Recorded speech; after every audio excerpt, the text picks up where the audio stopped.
kemuliaan buat Tuhan ya. By the way, sebelum kita mulai, aku mau nanya sedikit ya. Kalau menurut kalian ngarepologi itu kayak gimana sih? Mungkin ada yang bisa kasih tahu 1-2 orang gitu. Apa ya? Kan lagi istilahnya lagi cukup ini ya, cukup ngetren gitu ya, ngarepologi ya. Jadi ada 2 ilmu baru selama pandemi ini yang kita pelajari, yaitu ada ngarepologi sama cocoklogi ya. Nah, tapi sekarang kita mau ngomong yang ngarepologi dulu nih. Kalau menurut teman-teman, apa sih sebenarnya ngarepologi itu kayak gimana gitu? Coba silakan, Brandon. Apa ya, ngarep kayak menginginkan suatu, kayak ngayal gitu, sesuatu yang masih jauh atau something, tapi kayak kita ngayal gitu. Ya, that's good. Oke.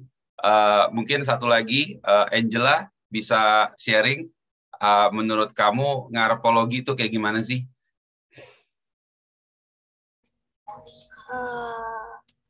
Mungkin sesuatu yang kita pengen, yang kita mau. Ya, terus apa bedanya dengan faith? Kalau faith itu berarti kita percaya kita align with the Bible, I guess. Kalau ngarep itu belum tentu. Mungkin. Gak apa-apa ya, it's okay ya. Nah, kalau ini jawabannya pasti lebih panjang, karena Bapak ini pemikir ya. Coba, Jonathan Vero. Ini thinker juga nih ya. Ayo, Jo, menurut kamu ngarepologi itu kayak gimana? Terus bedanya apa sama faith? Iya, bedanya dasarnya sih, kalau menurutku. Dasar. Jadi, kalau iman itu kita mendasarkan harapan kita sama Tuhan gitu. Sedangkan kalau ngarepologi ya nggak jelas gitu ngarepnya kemana. Oke, that's very very good ya. Nah, di hari-hari ini seringkali ada beberapa situasi. Yang pertama aku cerita ketika kita sedang dalam keadaan kesulitan keuangan, biasanya yang pertama timbul dalam pikiran kita itu kita berharap ada pertolongan yang cepat dari Tuhan. Betul ya?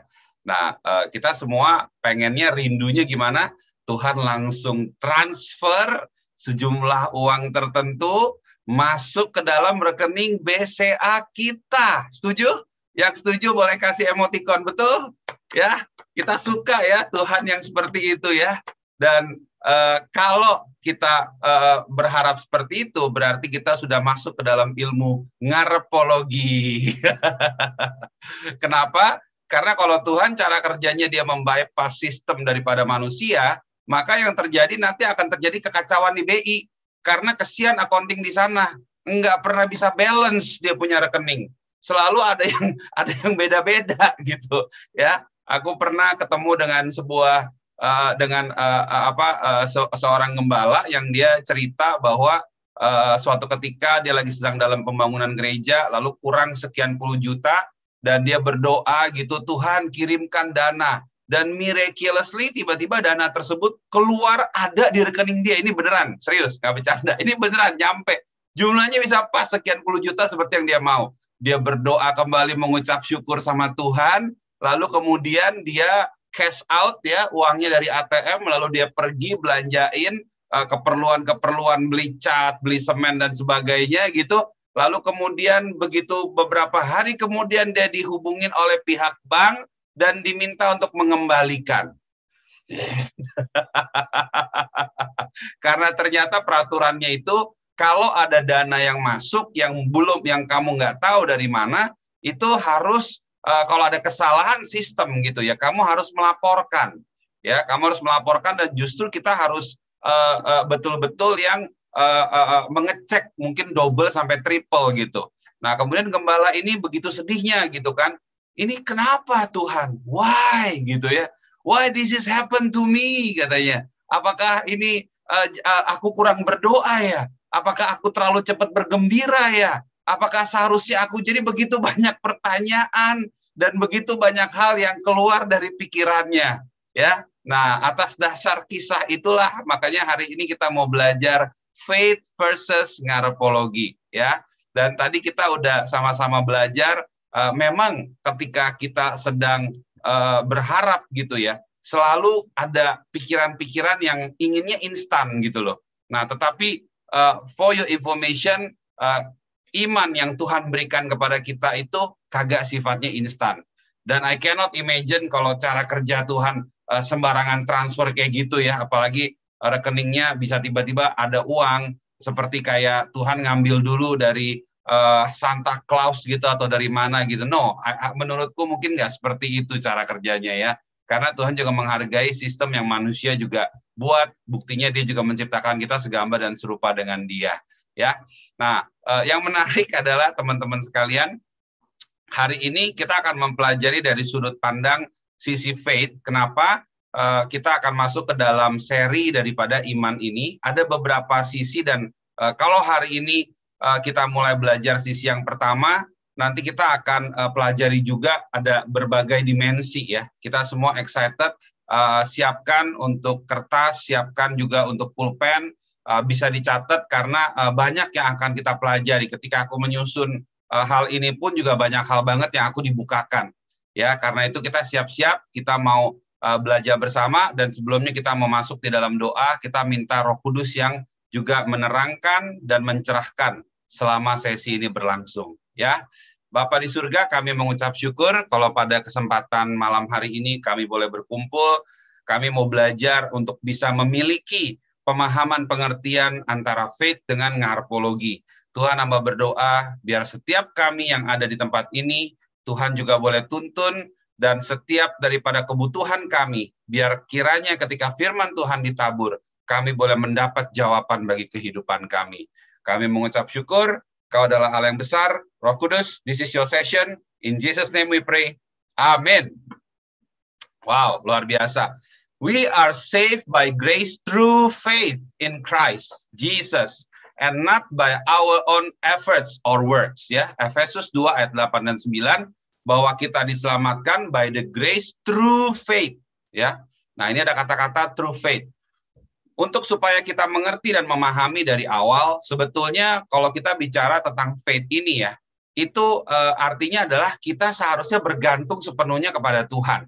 Nah, tetapi ingat ketika Adam untuk pertama kalinya ketika di Taman Eden, dia memilih untuk melakukan sebuah tindakan sendiri di mana dia mengambil buah yang terlarang itu, dan dia mengambil dan dia memakannya. Pada saat itu adalah keadaan Adam berubah dari ketergantungan kepada Tuhan menjadi dia tidak lagi bergantung kepada Tuhan.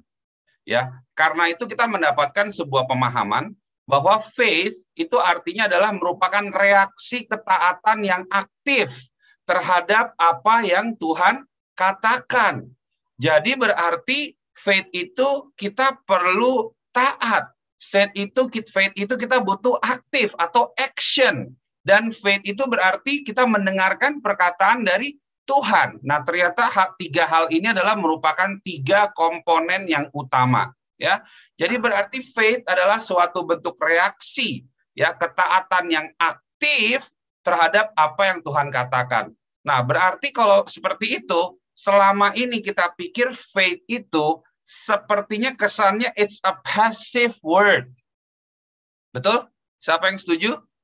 Ya. Terkesannya faith itu adalah kata yang sepertinya pasif. Jadi bukan aktif. Kalau kita mau bergerak, jangan bilang faith. Mungkin menginjil, gitu kan. Tapi kalau misalnya kita lagi diam, berdoa, nah itu kayaknya lebih cocok sama kata faith. Nah, tapi ternyata kalau kita mempelajari kisah yang tadi kita udah pelajari bersama, ternyata faith itu aktif loh guys. Berarti faith itu artinya bergerak, bertindak, bereaksi, lakukanlah sesuatu. Masih ingat ketika di dalam firman Tuhan ada perumpamaan 1 talenta, ya, ada yang dikasih 5 talenta, 10 talenta. Bisa mengerti kenapa yang 1 talenta itu dia tidak memiliki iman dan dia memilih untuk menguburkannya. Dia nggak bergerak, nggak ada actionnya guys.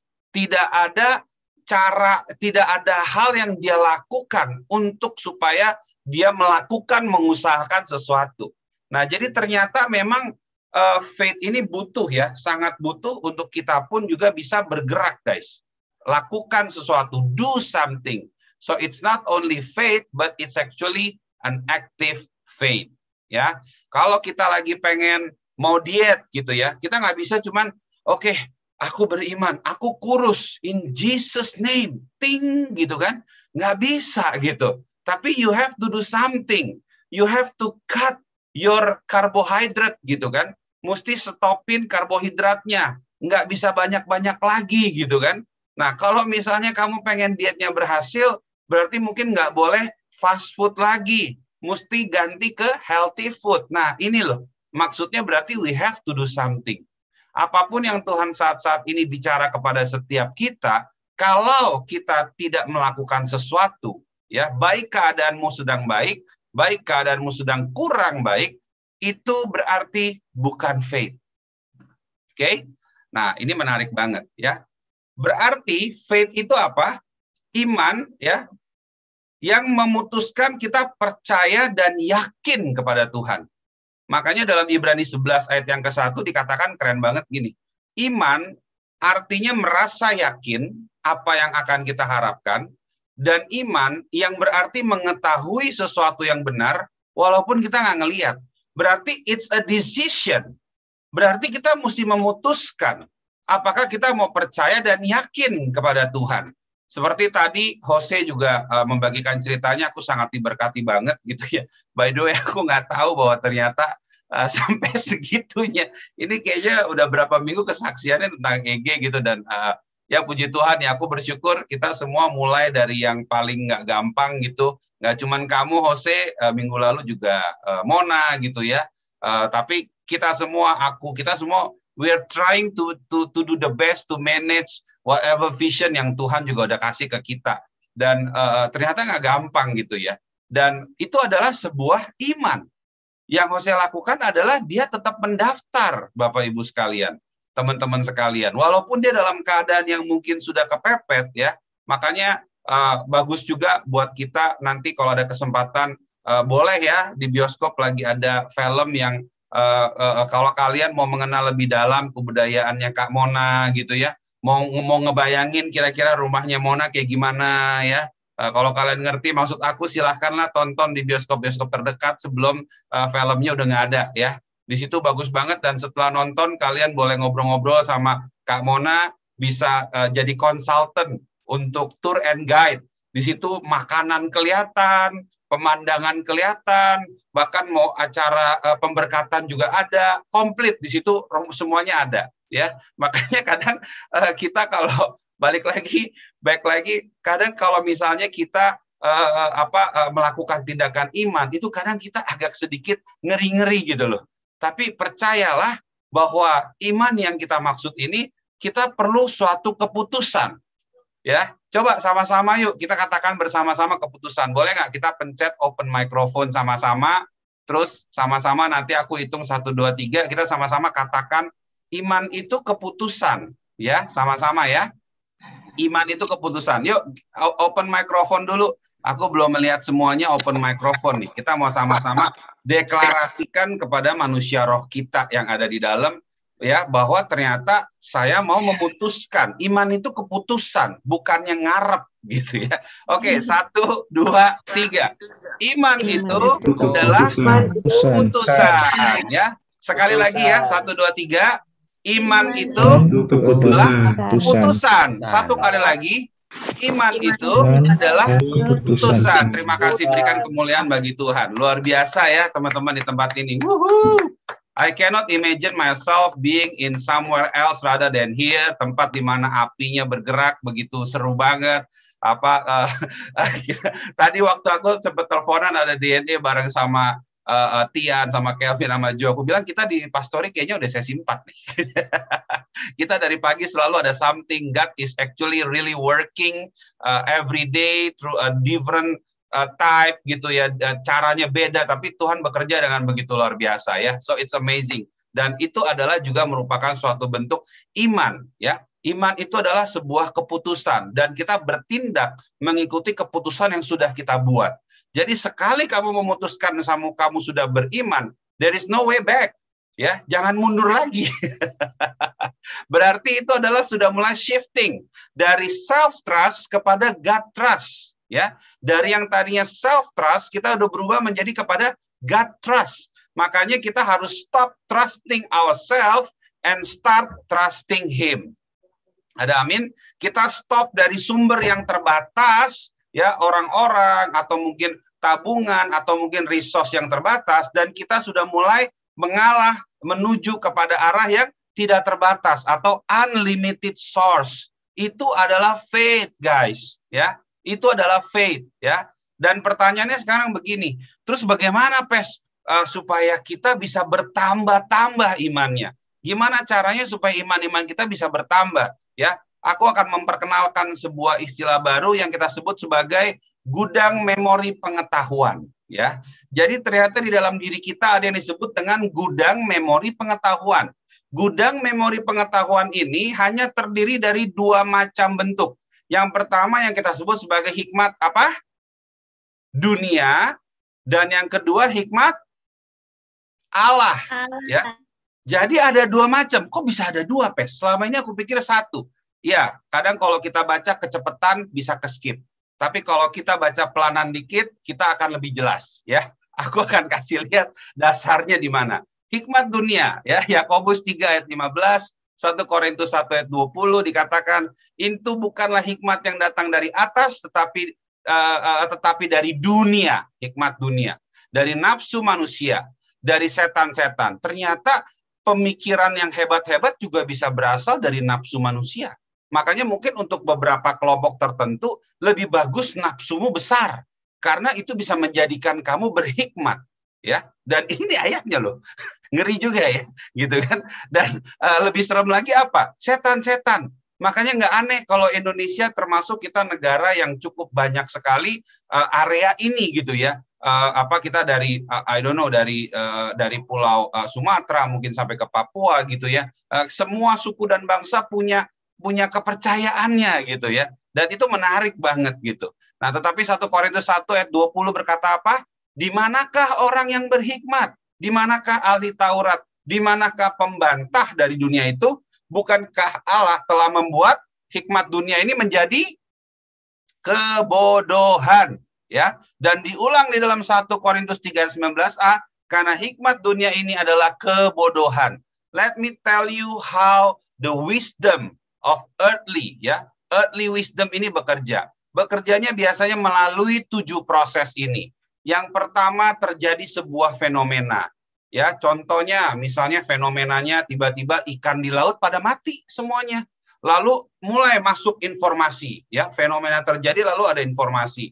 Lalu ilmuwan datang, dia mengumpulkan data. Oke, berapa banyak ikan yang mati? Ribuan misalnya. Lalu mulai mereka sama-sama mengembangkan teori. Wah, apakah mereka kepanasan karena matahari?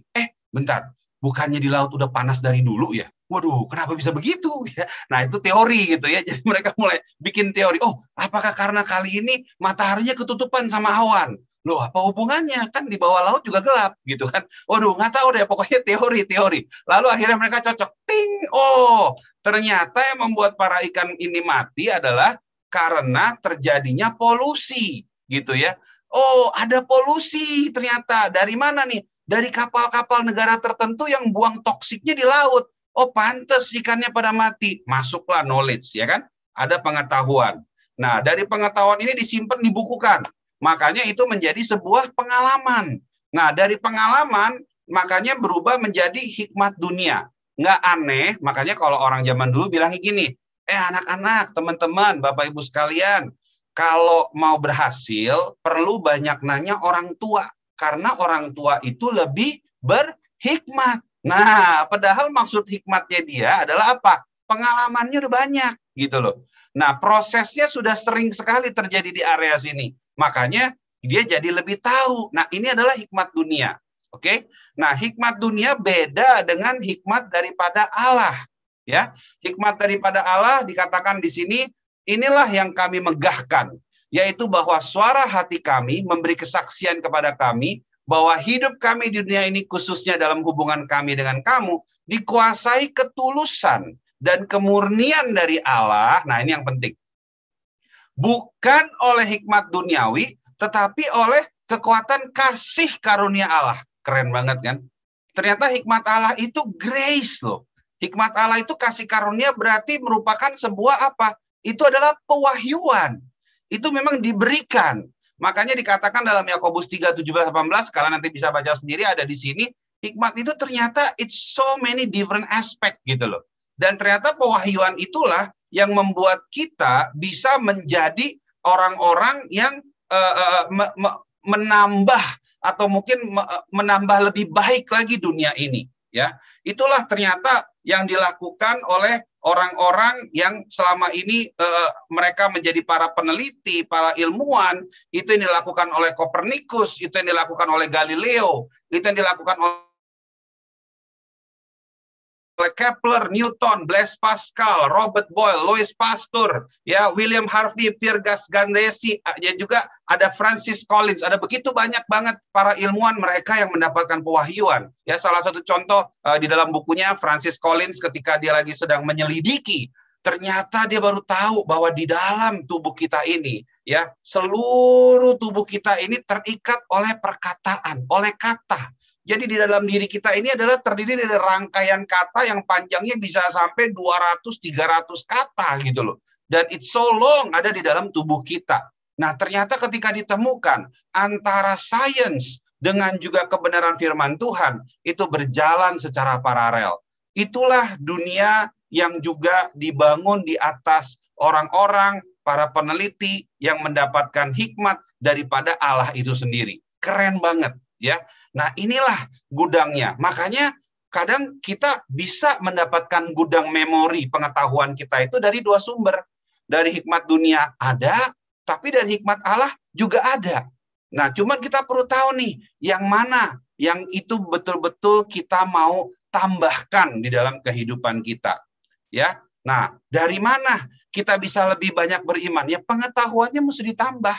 Ya, itu sebabnya kenapa kita mau terus-menerus belajar, kita mau terus-menerus meneliti, kita mau mengamati. Beberapa minggu lalu kita sempat belajar banyak dari Pak Sam gitu ya, untuk membahas tentang Holy Spirit aja butuh sebulan kali ya, dan belum kelar-kelar gitu loh.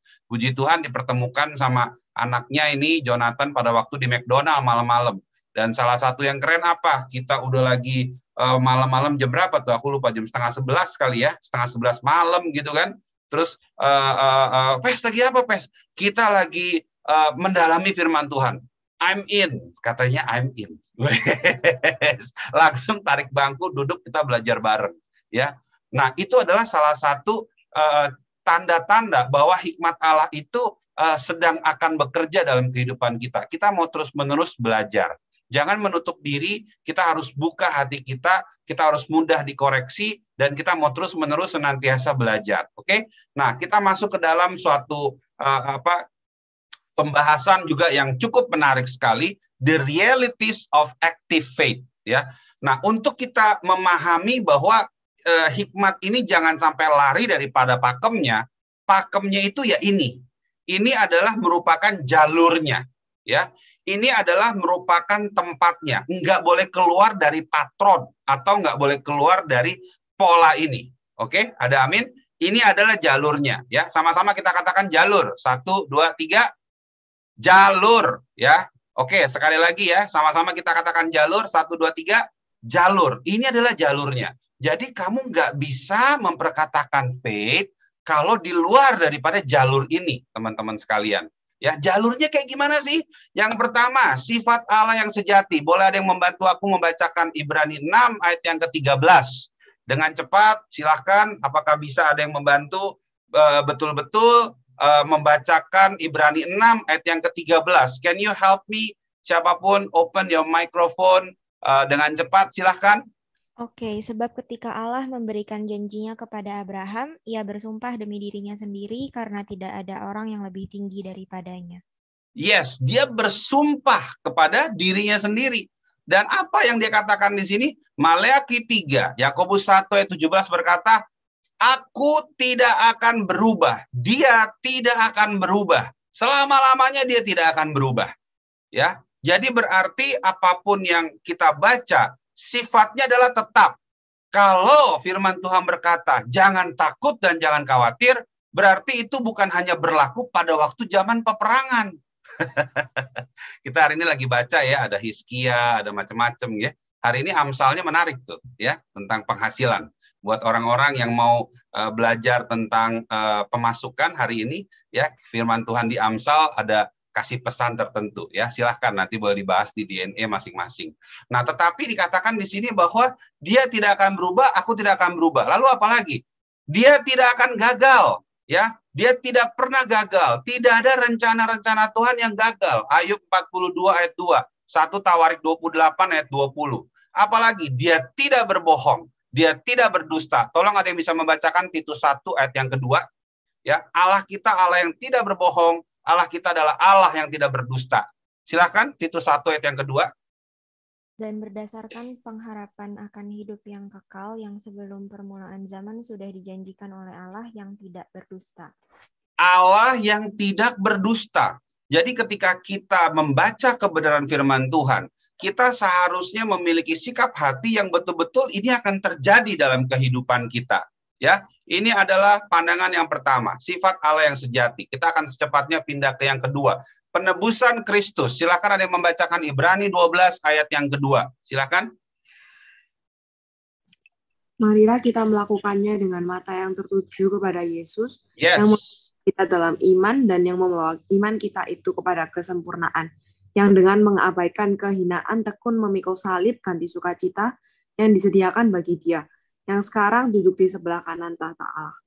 Wow, luar biasa banget. Kita melakukannya dengan apa? Dengan mata yang tertuju kepada Kristus.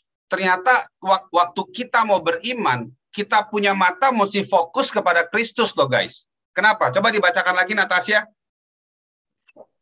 Marilah kita melakukannya dengan mata yang tertuju kepada Yesus yang memimpin kita dalam iman. Satu, memimpin kita dalam iman. Ketika mata kita tertuju kepada Kristus, ya, yang terjadi apa? Justru dengan sikap mata kita yang tertuju kepada Kristus, sikap itulah yang memimpin kita kepada iman. Lalu kemudian yang membawa iman kita itu kepada kesempurnaan. Yang membawa iman kita itu kepada kesempurnaan. Lalu kemudian mengabaikan kehinaan tekun memikul salib ganti sukacita yang disediakan bagi Dia. Yes, yang akhirnya tekun memikul salib ganti sukacita yang disediakan Allah. Nah, berarti kata kunci di sini adalah, kata kunci yang kedua adalah we have to put our eyes fixed on Jesus. Without it, you cannot have faith. Jadi ini adalah jalurnya, ya. Ini adalah jalurnya. Kalau kamu nggak mau mengenal Kristus, kamu nggak akan pernah mengerti apa itu iman, ya. Kristuslah yang menjadi sumber iman kita, kematian Dia dan kebangkitan Dia. Do you believe that? Itu dulu. Kalau kamu percaya bahwa Dia mati dan Dia bangkit, then you have it. Ya, Kristus yang membenarkan, menguduskan dan menebus dosa kita. Ya, Kristus yang membenarkan, menguduskan dan menebus dosa kita. 1 Korintus 1 ayat 30 dan Roma 5 ayat 1 dan 2. Silahkan nanti boleh dibaca sendiri. Ya, lalu kemudian kita masuk kepada jalur yang ketiga, yaitu the Word of God. Ya. Dikatakan di sini langit dan bumi akan berlalu, tetapi perkataanku tidak akan berlalu. Matius 24 ayat 35, lalu kemudian Yesaya 40 ayat 8, Yeremia 1 ayat yang ke-12. Dan dikatakan di sini indah sekali, betul katanya firman Tuhan, dan itu berarti bahwa aku pasti melaksanakan segala firman-Ku. Jadi jalur kita ini terdiri dari 3 aspek, yaitu yang pertama sifat Allah yang sejati tidak akan pernah berubah. Lalu kemudian kita harus fixing our eyes set to Jesus. Dan kemudian adalah instrumen yang ketiga, aspek yang ketiga adalah the Word of God. Okay? Are we enjoying the session tonight, guys? Hello? Yes. Apakah sudah cukup sampai sini berhenti kita diskusi atau masih sanggup kita mau lanjut lagi? Lanjut. Lanjut. Oke, lanjut ya. Nah, bagaimana caranya faith ini bisa bekerja, guys? Gimana caranya supaya faith ini bisa bekerja, ya? Tadi kita udah belajar bahwa kita ternyata, oh, ada jalurnya, gitu ya. Nah, tapi setelah kita belajar akan jalurnya, gimana caranya supaya faith itu bisa bekerja? Yang pertama, tolong bacakan Roma 1 ayat 17.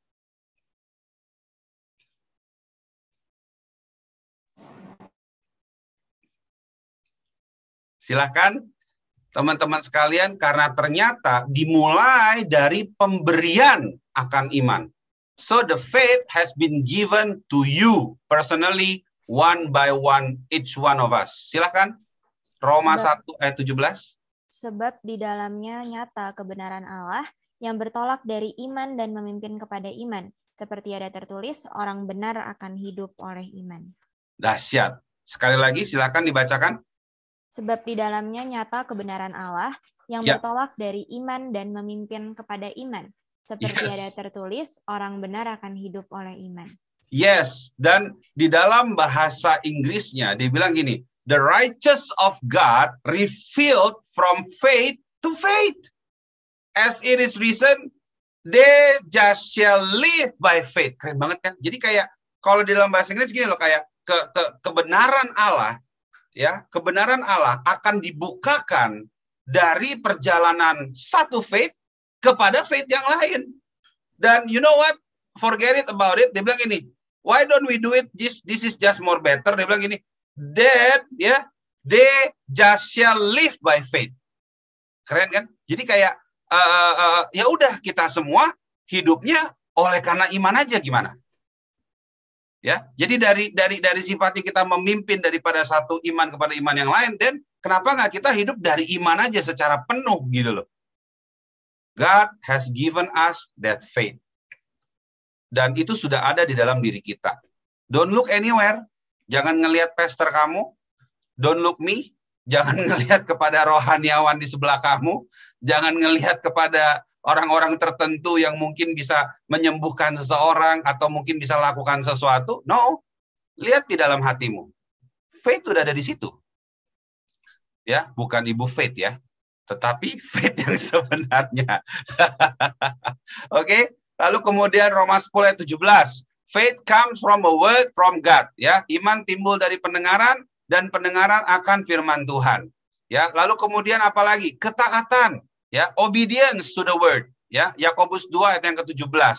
Nah, yang menarik di sini ternyata faith juga works ketika kita masuk di dalam situasi the trial. Bolehkah ada seseorang yang membacakan 1 Petrus 1 ayat 6-7, lalu persiapan juga ada yang membacakan Roma 4 ayat 16 sampai 21. Jeng jeng jeng jeng. Nah, ini yang mulai agak tegang dikit nih. Ya, ternyata caranya itu faith itu sendiri bisa juga kita alami through the trials. Silakan. 1 Petrus 1 ayat 6 sampai 7. Bergembiralah akan hal itu, sekalipun sekarang ini kamu seketika harus berduka cita oleh berbagai-bagai pencobaan.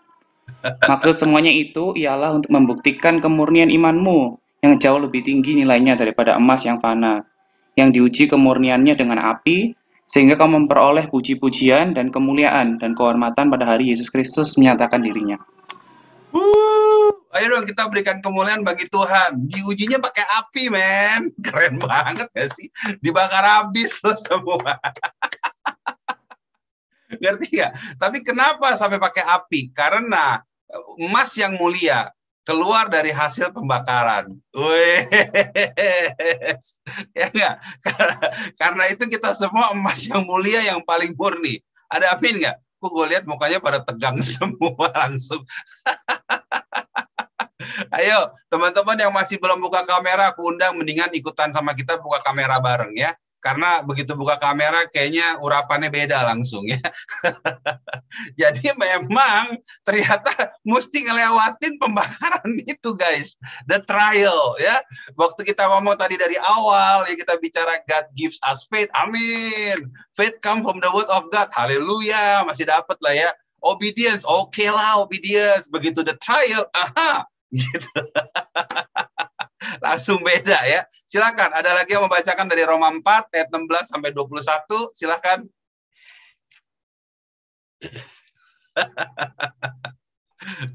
Karena itulah kebenaran berdasarkan iman supaya merupakan kasih karunia, sehingga janji itu berlaku bagi semua keturunan Abraham, bukan hanya bagi mereka yang hidup dari hukum Taurat, tetapi juga bagi mereka yang hidup dari iman Abraham. Sebab Abraham adalah bapa kita semua. Seperti ada tertulis, Engkau telah kutetapkan menjadi bapa banyak bangsa di hadapan Allah yang kepadanya ia percaya, yaitu Allah yang menghidupkan orang mati dan yang menjadikan dengan firman-Nya apa yang tidak ada menjadi ada. Sebab sekalipun tidak ada dasar untuk berharap, namun Abraham berharap juga dan percaya bahwa ia akan menjadi bapa banyak bangsa. Amin. Menurut yang telah difirmankan, demikianlah banyaknya nanti keturunanmu. Lihat ayat 19. Imannya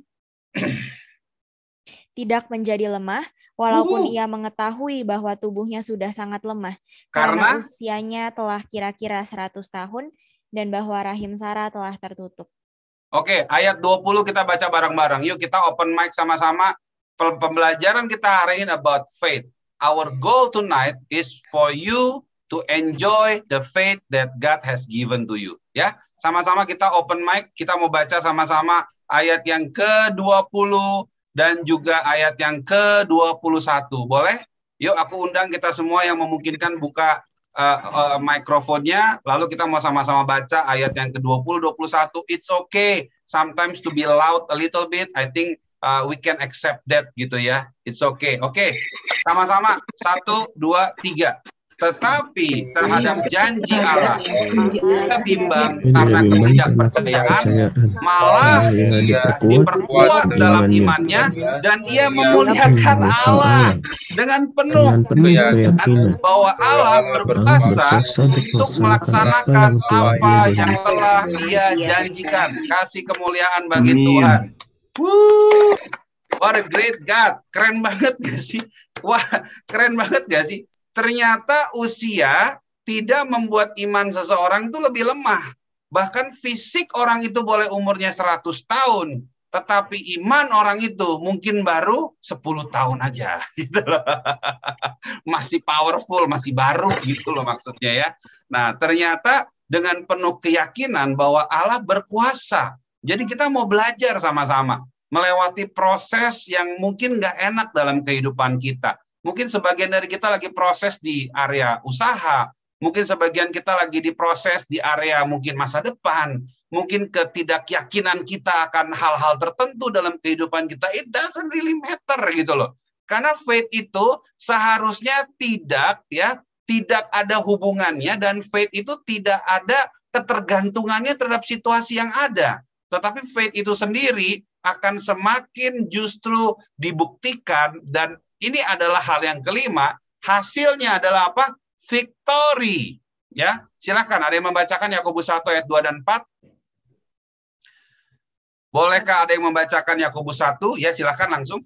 Saudara-saudaraku, anggaplah sebagai suatu kebahagiaan apabila kamu jatuh ke dalam berbagai-bagai pencobaan. Amin. Sebab kamu tahu bahwa ujian terhadap imanmu menghasilkan ketekunan, dan biarlah ketekunan itu memperoleh buah yang matang, supaya kamu menjadi sempurna dan utuh dan tak kekurangan suatu apapun. Fair ya? Oke dong. Kalau setelah ujian, akhirnya kita menjadi utuh, sempurna, lebih bagus dari yang kemarin gitu loh. Jadi advance gitu loh. Ya kalau mau ngomong ya jujurly, ya lebih bagus begitu, bukan? Jadi kita sama-sama bisa lebih baik, jadi lebih advance level gitu, naik poin gitu kan. Tapi nggak cuma sekedar itu. Coba kita baca Kisah Rasul 3 ayat 16. Ada kesembuhan juga loh. Silakan. Dan karena kepercayaan dalam nama Yesus, maka nama itu telah menguatkan orang yang kamu lihat dan kamu kenal ini, dan kepercayaan itu telah memberi kesembuhan kepada orang ini di depan kamu semua. Yes, ternyata faith itu juga bisa memberikan kepada kita kesembuhan. Ya, silakan yang terakhir Ibrani 6 ayat 13 sampai 15.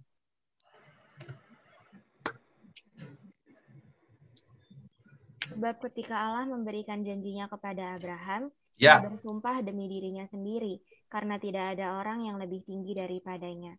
Katanya, sesungguhnya aku akan memberkati engkau berlimpah-limpah, dan akan membuat engkau sangat banyak. Abraham menanti dengan sabar, dan dengan demikian ia memperoleh apa yang dijanjikan kepadanya. Amin. Kalau udah nyampe ke victory, semua mau ya guys ya. Ya. So, ini adalah 5 skema how faith works. Yang pertama, God gives us faith. Yang kedua, faith comes from the word of God. That's why sometimes kita perlu untuk mengucapkan atau memperkatakannya. Yang ketiga, faith works through obedience, ketaatan. Lalu yang keempat, faith works through the trial. Dan hasilnya, of course, it's a victory. Ya, nggak ada yang bisa ngelawan Tuhan kita. Amin. Bisa nggak skip ke trial?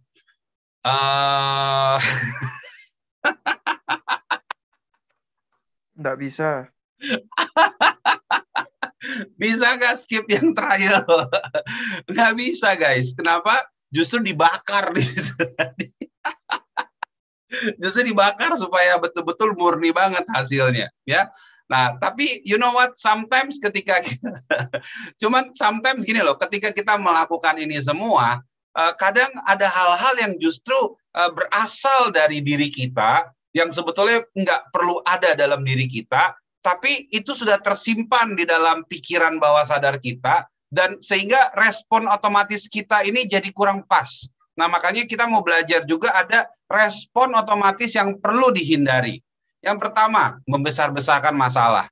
Masih ingat ketika ada berapa pengintai yang diizinkan untuk pergi ke, waktu itu mengintai ke tempat baru, Kanaan? Ada berapa? Ada berapa pengintai, guys? 12. Tetapi apa yang mereka bilang? Wah, yang tinggal di situ raksasa. Yang tinggal di situ lebih jago, lebih oke. Aduh, itu kayaknya nggak mungkin bisa gitu ya. Nah, yang pertama biasanya respon otomatis kita, selalu kita membesar-besarkan masalah. Yang kita besarkan bukannya Tuhan kita, tapi kita membesarkannya the problem. Sebetulnya problemnya nggak sampai segimana banget gitu loh. Apa sih masalah yang terlalu besar bagi Tuhan gitu kan? Nah, yang kedua, biasanya kita mulai meremehkan skill atau kompetensi atau kemampuan kita. Ya, contoh, misalnya kamu sedang ngalamin masalah di area usaha kamu, contohnya ya. Misalnya apa? Harga-harga ini pada mau naik semua ya, listrik naik gitu kan. Kita mikirin terus listrik naik, listrik naik, listrik naik. Gimana listrik naik? Semua naik, semua naik. Harga barang nggak naik gitu kan. Semua naik gitu kan. Nah, terus akhirnya apa? Kita jadi bilang, mana bisa kita jualan lebih banyak lagi. Mana sanggup kita masukin barang lebih banyak lagi. Gitu kan. Let me tell you a story ya. Salah satu orang yang keren banget yang aku pernah ketemu. Waktu itu salah satu gembala yang ada di Amerika. Menarik banget. Ketika semua orang ya pada waktu pertama kali iPhone itu dibuka ya, pertama kali di launching, semua orang beli iPhone. Dan termasuk salah satu pastor ini juga, Pastor Dave. Dia juga ikutan beli iPhone. Tapi yang bikin mengagetkan adalah ketika dia beli iPhone itu, orang lain semua pada pencet-pencet mau make, orang-orang semua pada mau pelajarin ini benda baru keren banget pakai kaca dan sebagainya. Yang dia lakukan adalah dia pretelin semua isinya dan dia lihat perusahaan chip yang dipakai oleh iPhone dan dia masukin semua keuntungannya untuk beli saham itu.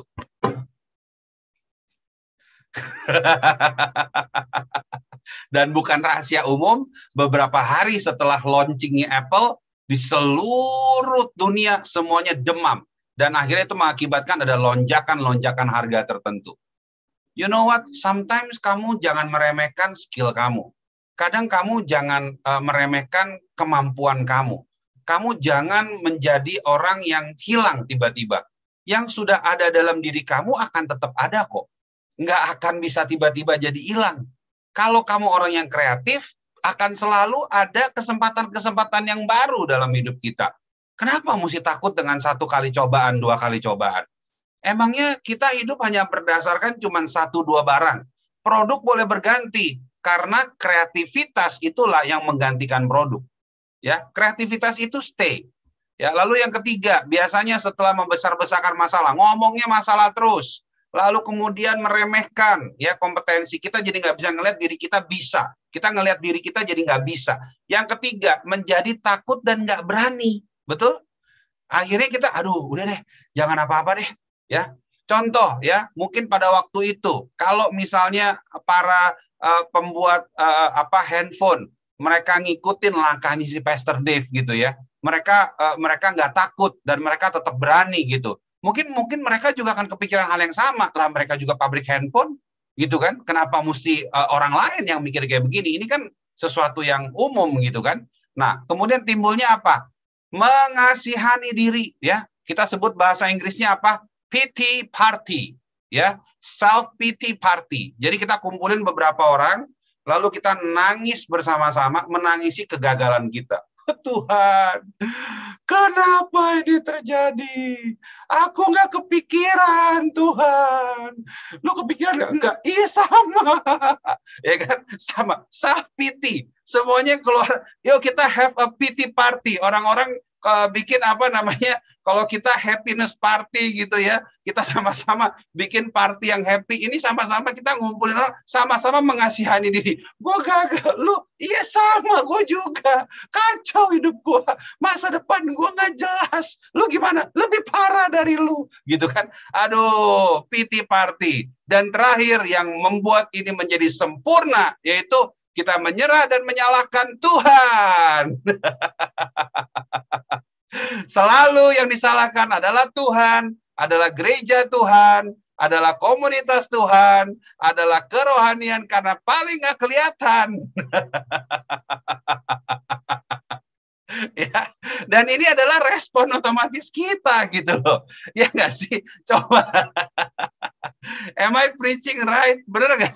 Ya, selalu ada masalah apapun yang kita salahkan selalu Tuhan. Tuhan, aku udah melayani kamu, kenapa nggak terjadi hal seperti ini? Tuhan, aku sudah pikul salib, aku udah sangkal diri, tapi kenapa seperti ini? Tuhan, aku udah lakukan ini dan itu, aku sudah memberi lebih banyak, tapi kenapa aku nggak diberkati? Aku sudah lakukan ini dan itu, aku sudah melayani orang-orang, tapi kenapa mereka juga tidak hormat kepada aku dan sebagainya dan sebagainya dan sebagainya. Is that make sense? Kita cenderung menyalahkan Tuhan. Ketika terjadi sesuatu di dalam kehidupan kita, selalu yang disalahkan adalah Tuhan, gereja Tuhan, komunitas orang percaya, dan semua itu terjadi. It happens already so many years, ya. Yang aku bagikan ini prinsipnya aku ambil dari mana? Dari 2 pengintai ketika mereka masuk. Nanti kalian bisa pelajari sendiri.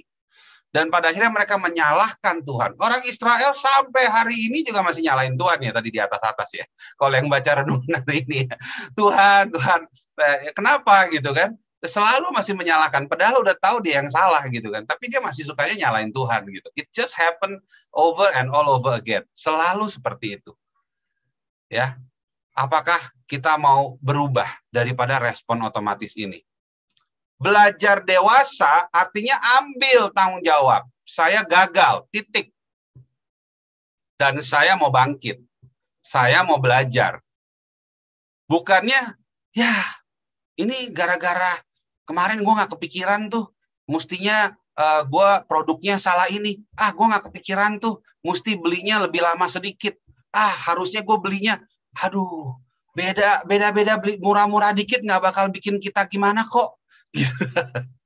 Ngerti nggak maksudnya? Kadang kita mikir, aduh, coba kalau misalnya aku belinya lebih lama gitu kan. Kalau aku beli lebih lama, mungkin barang-barangnya akan aku lebih untung gitu loh. Kalau Tuhan mau bukain berkat buat kamu, mah terbuka aja gitu loh. Ya, stop blame things. Take the responsibility.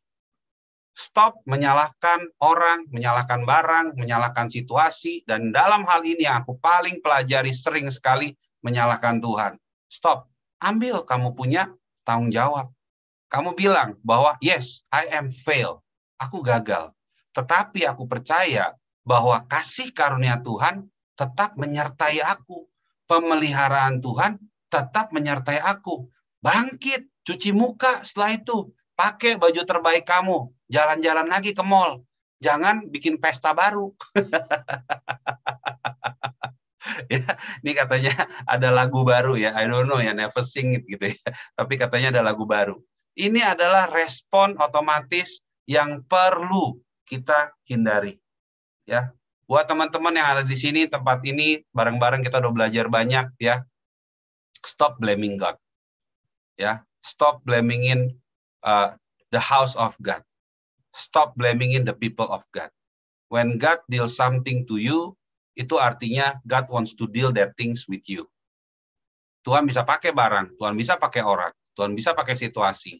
Yang terpenting respon kita benar. Ada amin? Yang masih sanggup, boleh dikasih tanda-tanda. Sanggup. Oke. Apakah kita belajar sesuatu hari ini, guys? Yes. Oke ya, kita akan lanjutkan lagi ya guys ya. Nah, setelah kita belajar bahwa ada respon yang perlu kita hindari, sekarang kita juga akan belajar bahwa apa actually keuntungan daripada kita memiliki active faith ini. Keuntungan buat kita apa sih? Ini keren banget ya. You guys have to stick to it, catat ya, nggak usah ngandelin PPT, tapi just write it, mungkin foto gitu ya. Di dalam handphonemu ketika kau butuhkan boleh juga dijadiin wallpaper gitu ya. Kita mulai yang pertama ya. Ternyata keuntungannya adalah active faith mengecilkan masalah. Ya, keren banget ya. Kita baca sama-sama ya. Kejadian 18 ayat yang ke-14. Adakah sesuatu apapun yang mustahil untuk Tuhan? Pada waktu yang telah ditetapkan itu tahun depan, aku akan kembali mendapatkan engkau. Pada waktu itulah Sarah mempunyai seorang anak laki-laki. Lukas 1 ayat 37, sebab bagi Allah tidak ada yang mustahil. Active faith selalu mengecilkan masalah.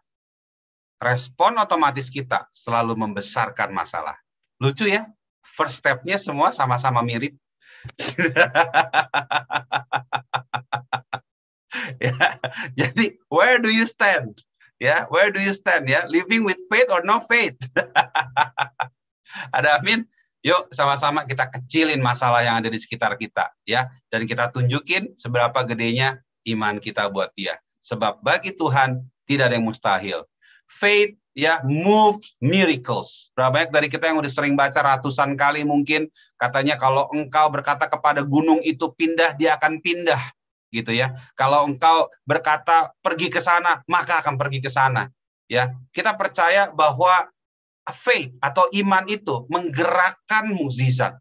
Buat kita yang mungkin sedang mengalami suatu tantangan yang besar, yang sepertinya udah hopeless atau nggak bisa, we have to really look on this time. Ya, ketika kamu punya iman, justru kamu memiliki dasar ya atau ramuan untuk terjadi mukjizat di dalam kehidupanmu. Justru ketika engkau sedang mengalami ya keadaan yang sepertinya tidak lagi bisa ada pengharapan. Disitulah kesempatan terbesar kamu akan menjadi orang yang dipromosikan memiliki mukjizat. Ada amin? Ya.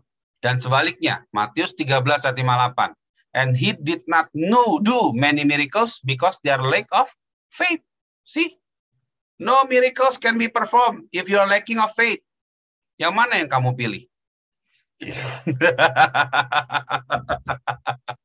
Ya, oke, kita lanjut lagi. Active faith menggerakkan Tuhan untuk menggenapi imanmu. Ya, kalau kita belajar akan hal ini, kita nggak bicara bahwa aku nggak terlalu sejalan dengan cheap grace atau wealth theology atau health theology apa segala macam gitu ya. Tetapi maksudnya gini loh, ketika kita berharap sepenuhnya kepada Tuhan dan kita menggunakan iman kita dan terjadi kairosnya Tuhan, pada waktu itu terjadi pertemuan secara supranatural, maka Matius 9 ayat 29 berkata, maka according to your faith it's done for you. Jadilah sesuai dengan imanmu.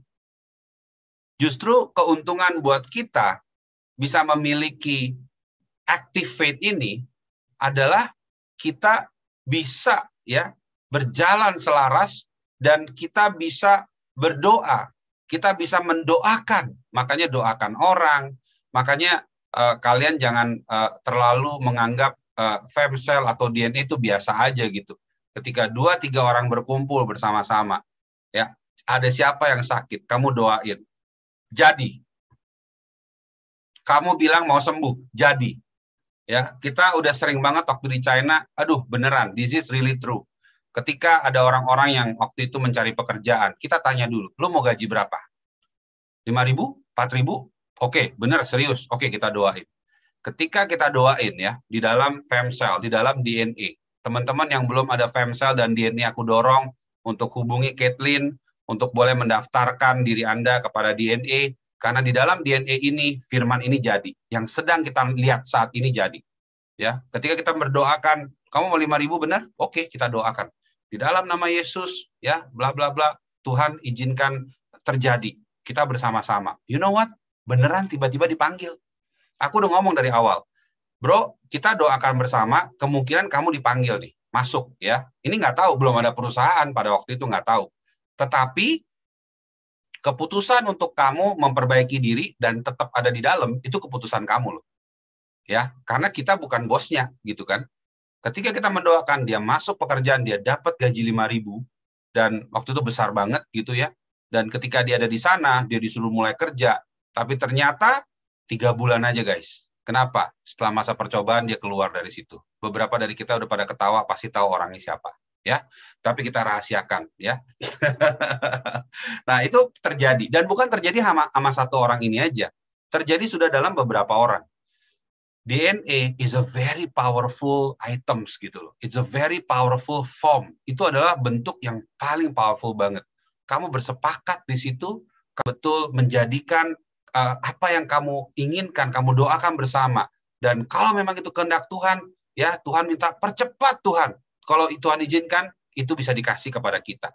Amin. Activate menggerakkan Tuhan untuk menggenapi your faith. Ada amin? Lanjut guys ya, dikit lagi ya. Nah, kemudian di sini activate menjadikan satu persatu janji Tuhan. Ya, 2 Korintus 1 ayat yang 20, for no matter how many promises God has made, 7.000 guys. 7.000 janji di dalam Alkitab kita.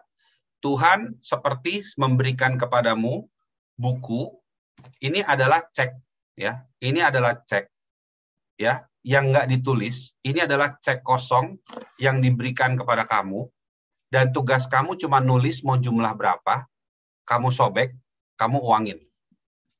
That's faith. Tugas kita hanya menjadikan satu persatu janji Tuhan. Itu sebabnya kenapa kita sangat perlu banget ya memahami dan mengerti janji firman. Ya. Kita anak-anak Tuhan, kita yakin dan percaya bahwa Tuhan sanggup memelihara dan menjadikan. Ayo kita jadikan satu-satu tugas kita. Ya, seharusnya dalam pertemuan seperti ini kita bisa sharing. Apa sih janji Tuhan yang terjadi dalam hidupmu? Apa sih janji Tuhan yang terjadi dalam hidupku? Ada amin? Active faith mengubah visi Tuhan menjadi kenyataan. Our church has a vision. Visi kita apa? Menjadi terang bagi kota melalui komunitas yang memuridkan. Dan kadang kalau kita berpikir, kok bisa sekarang kita ada di Indonesia? Kok bisa kita dari China bisa ada ke sini? Efesus 3 ayat 20. Bagi dialah yang dapat melakukan jauh lebih banyak daripada yang kita doakan atau pikirkan. Seperti yang ternyata dari kuasa yang bekerja di dalam diri kita. Visi menjadi reality. Ada amin? Ada amin? Yang terakhir, active faith memberikan kekuatan untuk melewati masa-masa sulit. Kejadian 18, ini bukan kejadian 18-14 nih ya. Nah, kalau kita lihat, ini firman Tuhan 2 Korintus 4, ya, ayat yang ke-8 dan ke-9, dalam segala hal kami ditindas, namun tidak terjepit, kami habis akal, namun tidak putus asa, kami dianiaya, namun tidak ditinggalkan sendirian, kami dihempaskan, namun tidak binasa. 2 Korintus 4 ayat 8 dan 9. Keren banget. Ya, dalam segala hal kami ditindas, namun tidak terjepit, kami habis akal, namun tidak putus asa, kami dianiaya, namun tidak ditinggalkan sendirian. Kami dihempaskan, namun tidak binasa. Ketika kita sedang melewati masa-masa yang sulit, sepertinya kayak never ending. Di saat itu, kita perlu bisa melihat dengan mata iman kita yang tadi, fix our eyes to Jesus. Mengingat kematian dia dan kebangkitan dia, dan izinkan justru iman kita itu memberikan kita kekuatan. Tuhan tidak akan memindahkan kesulitan untuk membuat kamu berjalan dengan lapang. Tuhan tidak akan memberikan kepadamu kemudahan-kemudahan dalam kehidupan. Tetapi Tuhan memberikan kekuatan untuk kamu menjalani setiap tantangan dan sampai selesai akhirnya victorious. Ada amin? Are we learning something today? Are we learning something tonight? Aku berharap semoga series daripada faith kita ini akan menjadi sebuah kesempatan yang powerful, dan kita nggak perlu lagi bertanya-tanya, tapi sudah jelas. Ya, Tuhan Yesus memberkati. God bless you all. Yes, thank you Ko Martin. Kita mau a short recap sedikit. Kita dengar dari Steph ya. Silakan. Ada berapa banyak dari kita yang diberkati banget malam ini, coba kasih reaction-nya dong. Karena aku benar-benar terberkati banget sih sama firman malam ini. Jadi aku recap dikit ya. Jadi faith itu, iman itu reaksi ketaatan yang aktif terhadap apa yang Tuhan katakan. Artinya kita harus melakukan sesuatu dan kita memutuskan untuk percaya dan yakin kepada Tuhan. Ya, kalau kita udah putusin untuk kita beriman, there's no way turning back. Itu jadi hal. Terus juga ternyata kita punya dua hikmat, hikmat dunia dan hikmat dari Tuhan.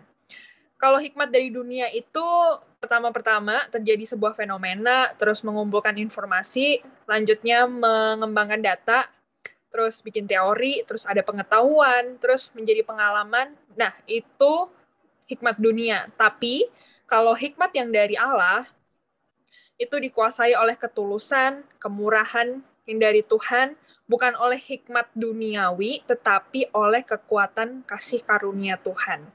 Hikmat Allah itu kayak murni, terus kayak dia pendamai, terus dia kayak peramah juga. Nah, kalau bisa dibilang hikmat Tuhan itu mungkin kayak pewahyuan gitu ya, teman-teman. Terus, untuk beriman kita ada 3 jalur. Yang pertama, sifat Allah yang sejati. Tuhan tidak akan berubah, gagal, dan berdusta. Yang kedua, penembusan kuasa. Artinya, Kristus itu menjadi sumber iman. Nah, jadi kita harus benar-benar mengarahkan mata kita ke Tuhan agar kita bisa beriman sama Tuhan. Terus yang ketiga itu words of God. Nah, gimana sih cara iman itu bekerja? Yang pertama, Tuhan kasih kita iman. Terus yang kedua, iman itu timbul dari kata-kata Tuhan, words of God. Terus yang ketiga, kita harus taat sama kata-katanya Tuhan. Terus yang keempat, masa pencobaan. Dan yang terakhir, kalau kita berhasil, kita dapat victory. Nah, terus tapi kita sebagai manusia, kita punya respon otomatis gitu. Nah, tapi ada beberapa respon otomatis yang perlu dihindari. Yang pertama, kita nggak boleh membesar-besarkan masalah. Yang kedua, kita nggak boleh ngeremehin skill atau kompetensi kita atau kemampuan kita. Nah, yang ketiga, jadi takut dan nggak berani. Yang keempat, jangan mengasihani diri. Dan yang terakhir, kita menyerah dan mengalahkan Tuhan. Tapi yang perlu kita lakukan adalah kita harus punya iman yang aktif gitu. Maksudnya iman yang aktif ini apa? Yang pertama, mengecilkan masalah.